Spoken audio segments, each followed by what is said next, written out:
Hi guys, Colin at Rum Venture. Today we're going to look at another shoe. It's a road running shoe. Lots of you are out running on the roads at the minute. And we're going to look at a brand that many have probably not heard of, and that is 361. Basically they're looking, their motto or their tagline is 1 degree beyond, helping our athletes go further, hence they're 361 degrees, not 360. We don't stock Asics, but this is a shoe which I think is almost exactly the same. There is things, the designers and what have you have all chopped and changed between brands, but the old Asics designers help out with these.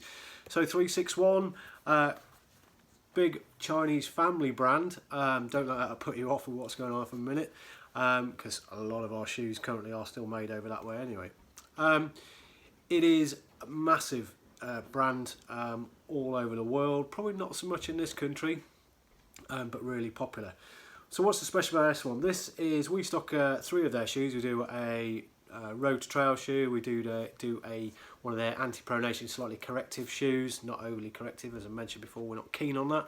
And we've got this neutral one. This is the Meraki 3, I think I pronounced that right. As you can see, it looks a little bit like the old Asics brand of shoes. Key things that are going on with it, it's got an Ortholite footbed sole made from 20% recycled material, but without compromising any of that quality. 361 with this shoe are looking for something that's an everyday trainer but is quite a fast shoe. I've worn this and it is quite a fast shoe. It's quite responsive. Some shoes are heavily cushioned, we know that. If you look at a Brooks Ghost or a Hoka Clifton, heavily cushioned.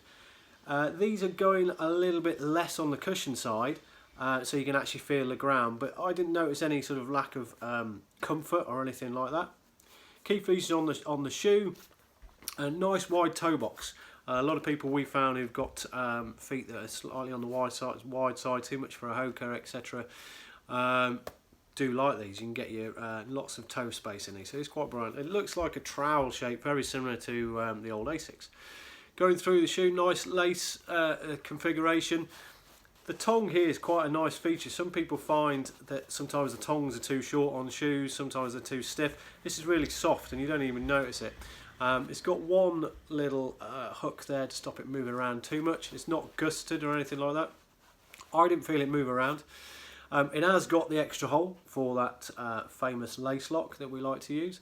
The type of foam is like a quick foam they've put together all the way through the sole and the midsole, and the sole has got some harder wearing points front and aft here, and it has got like a plastic shank all the way through to actually give that sort of fascia a little bit of support all the way through there.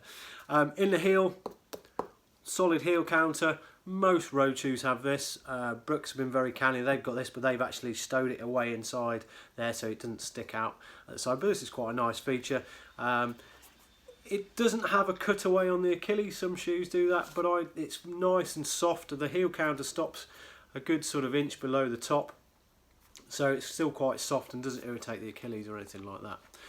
I found these very nice to run in, quite a fast shoe.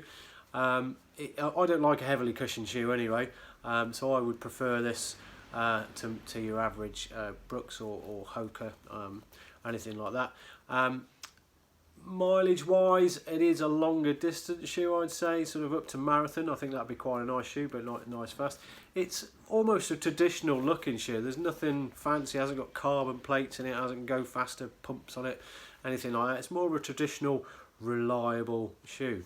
Not done enough miles in mine yet to actually see whether the durability of it, but I still expect to get at least 500 miles out of it or anything like that.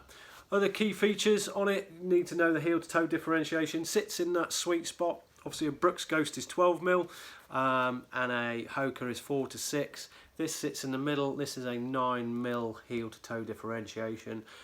So that is roughly about the same as your average Asics shoe anyway.